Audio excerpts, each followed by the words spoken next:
Hey everybody, welcome back for another episode of Wutang an American Saga. Today we're going to be discussing season 2 episode 5.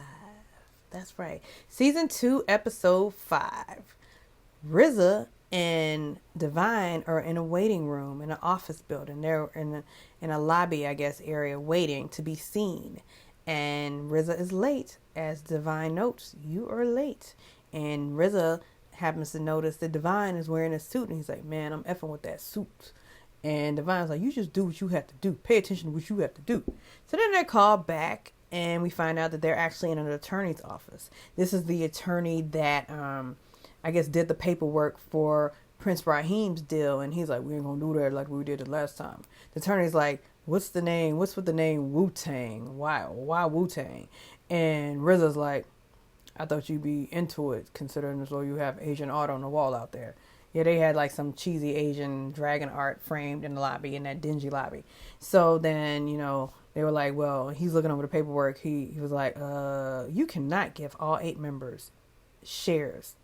And he was like, why not? He said, you just can't do that. And then he was like, well, it was sort of a spiritual agreement. Using that logic again. First, you think he would like the Asian art, the name Wu-Tang, because he has Asian art. Then second, you think a spiritual agreement will work in the American legal system? All right. Fine, RZA, fine. So then, like the attorney's like, well, we need a logo. You need a logo, and you got to get all 8 members to sign a contract, but do not give them shares.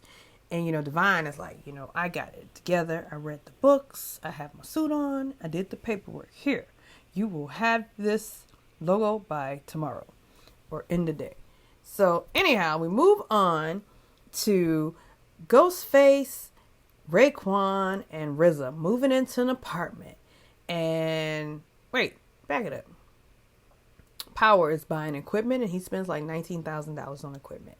Like, Power is really investing his money in this. So I wonder how that's going to unfold with him. Like, yo, this is all mine. Because it's like, dude, I put all the upfront money in. Anyhow, so we back to the apartment where they're moving in. And, Ghostface is over there stressing and struggling, trying to put together a baby bed. He's like, man, Cherie, and the baby going to be here in 7 hours. So, yeah, well, you're going to have this room. You're going to have this room.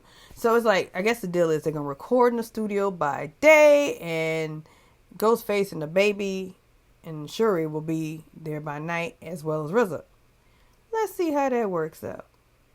If I know women the way I know myself, because I'm a woman, that ain't going to work out. Where they do that at? Where is a woman? Any woman, like, how you gonna let, oh Jesus, that's just dumb. It ain't gonna fly. All right, I'm not bringing my baby from Ohio and the countryside of Ohio on comfort to the streets of Shaolin to live in here with all these gutter ninjas. Anyhow, I'm getting off subject. So then, like, he's stressing out over that. They build it and they blow a fuse. The whole building blows a fuse. No more electricity for the building.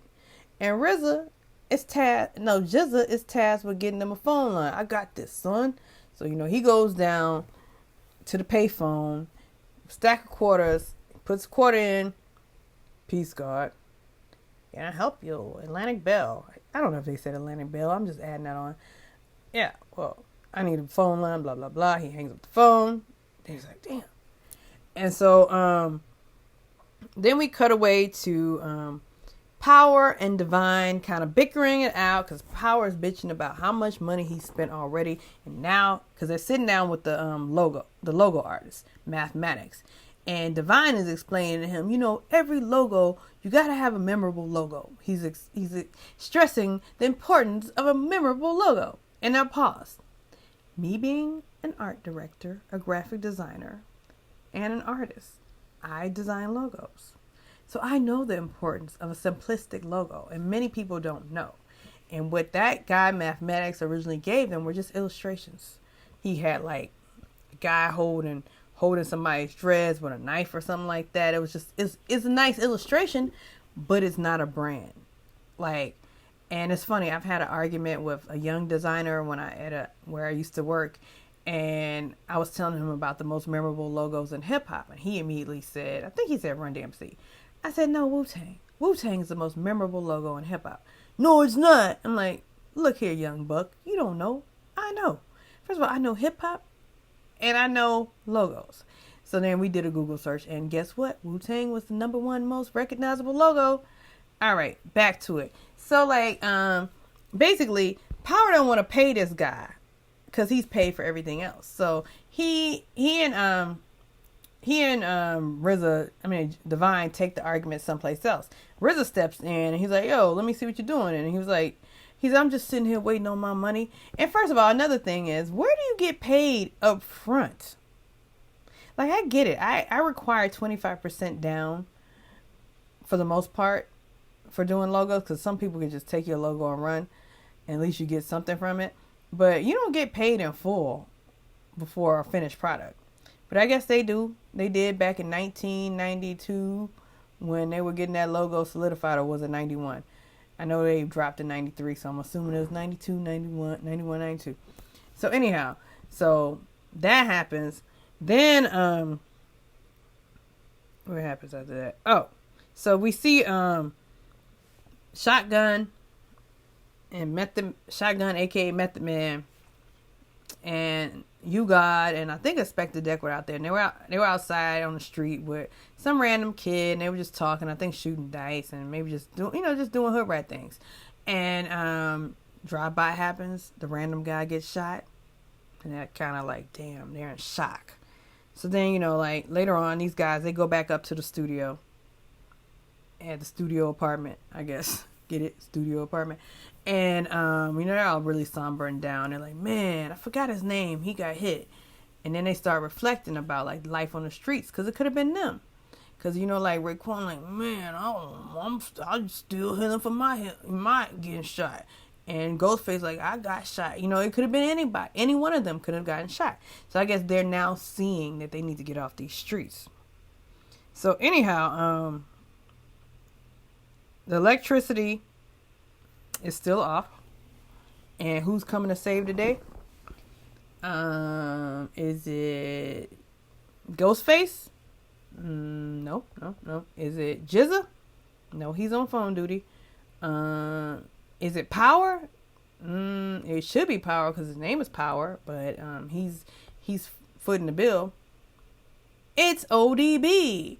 Because, when RZA goes out into the hallway, because everybody in the building is kind of scrambling, like, we need electricity. Oh, what are we going to do about electricity? And the building manager, she walks down the hall in her, like, wig, this horrible wig on. Like, I'm like, what were they thinking? But, I mean, I guess, like, they were like, just slap a wig on this lady. And so, she's like, do you have electricity? And RZA's like, no, I don't know. How do you not know if you have electricity? I just moved in. Then it's like a big thump. What was that? And then ODB moves in and he kind of diverts her attention. Yo, I can do this. I was going to work for NASA. Ha, ha, ha. So then like they walk away and then, they end up down in the dungeon. I'm just kidding. They end up down in the basement or wherever the electrical is. And, she's like going through like looking for like the fuse that's broken. I know it's in here. How is it that you got into music and not how did you go from wanting to work at NASA to getting into music? He's like, I want to be a rapper. And he's like, well, like, what kind of music do you do? I'm a rapper and I sing. At that moment, I just thought he was going to start doing, oh, baby, come on, baby, come on. But he didn't. I wanted to sing. What's your name? ODB, Old Dirty Bastard. He's like, who want to buy something from Old Dirty Bastard? What's your real name? Son, Unique. What? That's not your real name. It's Russell. So like they're like building this rapport with each other, like something's gonna go down, right? And so then he gets it fixed, right? So they go back upstairs. You see the guys. They're like, what we here for? We ain't got no electricity. We ain't got no phone. They're like, we out. So then all of a sudden electricity, pow, is back on. Then they start recording. Then like they throw Shotgun in the booth and. Hey, you, get off my car. Here I am, the Method Man. So this is his time to shine. Method Man is shining. We are full on Method Man and out with Shotgun. So then Jizza is still outside. Jizza is like, peace, God. Can I help you? Click. One more quarter. Peace, God. How can I help you today? Click. Peace, God. What can I do for you today? Click. Down to his last quarter. Peace, God. Peace, God. Oh, what? He got somebody to connect. He's like, look, I got this new group. We got his account number. We need some money. All right, I got you, man. Peace, God. So, networking at its finest. 5% is networking with Atlantic Bell, whatever the phone company is called in New York at that time, or Staten Island. So, yeah. So, they got a phone line. He goes upstairs. Look, Wutang phone number, right? So they all recording, smoking weed, drinking 40s, having fun. Then we see Ghostface and Cherie walking through the hallway with the baby. And you know what? Funny thing is, I feel like they dropped the ball on this. First thing I would have said had I walked in with my baby, it smelled like weed. But she was like, oh, this look nice. The first thing I would have, like any building you go in, like I've been into many apartment buildings, and the first thing I think is, it smells like weed. It smells like boo-boo. It smells like this. But maybe I'm just somebody who smells everything. I've been told that you smell everything. But like I would have definitely said, it smells like weed. But she didn't say that. But she was leery, like, oh my God, like, and she's like, oh my God, what are we doing here? And he opened the door and you see all these dudes in there smoking and drinking, and he's like, yo, we can't go through our savings. I'm thinking, wait a minute. You have savings, but you didn't put down anything on this Wu-Tang stuff, but you have savings? I see you, Ghostface. I see you for your works. But okay, we're just going to move past that, because that, and here's another thing, I always notice these things. Cherie's luggage was a little too current for that time. That type of luggage was not out back then, because I know I used to lug luggage back and forth in the airports from school to home, and had that been around, I would have been happy. But that type of luggage was not available back then. Anyhow, that's very minute, but that's just how my mind works. So, like Ghostface said, hold on one second, I'm gonna go inside. He went inside. Cherie disappeared. Cherie took her left. She's like, I know she was like, man, I should have listened to my first mind. Why did I listen to him? Like, ladies. Now, I'm not saying don't let your man be the head of household, but I'm saying don't let your man be the head of household, because especially follow your first mind. Cherie, you knew that was a bad plan to leave a comfortable home in Ohio to come back to Shaolin. Like, I know he's a baby's father, but he hasn't always made the best choices. So you knew. So she left and she ended up at